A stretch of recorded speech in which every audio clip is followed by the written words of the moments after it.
So, hello guys! Hello mga kapitbahay! Kumusta po kayong lahat dyan? So, babala! Asawa ni Babalu.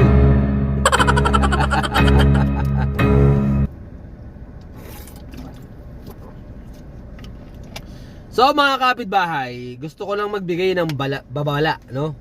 Asawa ni Babalu ng warning, especially sa mga bagong operator o bagong magiging operator o bagong driver na kukuha ng boundary hulog, and even sa magba-boundary lang guys. Gusto ko lang po kayong bigyan ng warning, no? At marami akong na-encounter na mga question nitong mga nakaraang araw.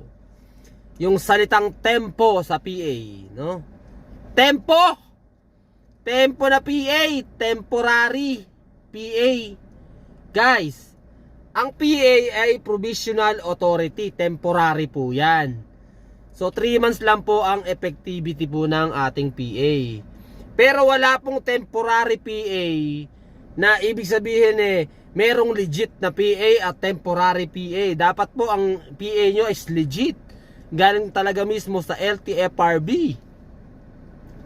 So, ano po yung gusto kong sabihin sa inyo? Marami pong nagkalat ngayon na peking PA. Maraming nagkalat na peking PA.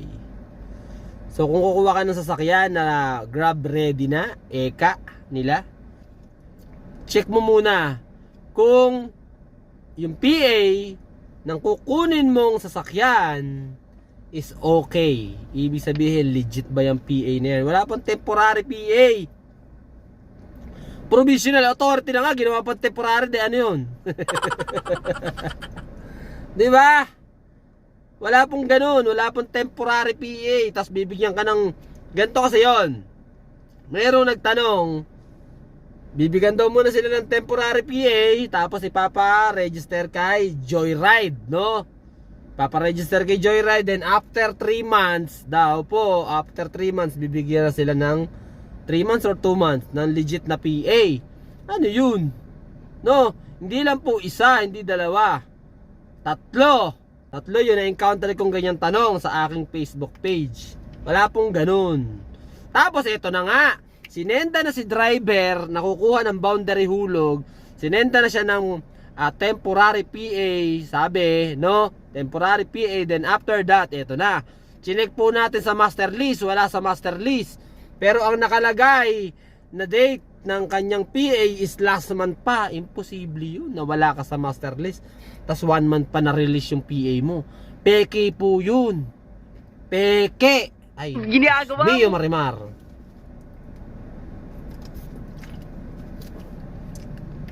Kaya mga kapitbahay, mag-ingat po tayo sa mga ganyan, no? Especially sa mga bagong operator, no? Kung magpapalakad kayo, may mga legit na naglalakad talaga, totoo yan.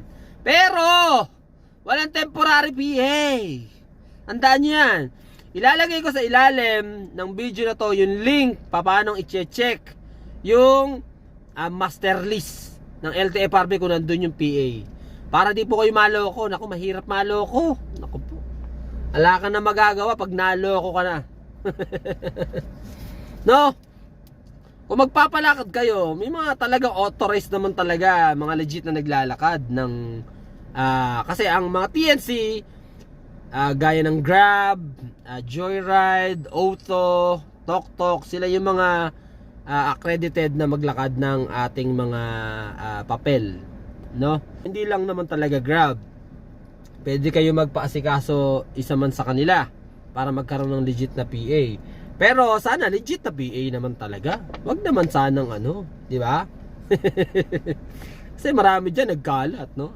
Yung opisina nagkalat diyan sa gedli ng LTFRB, no? Ay, naka.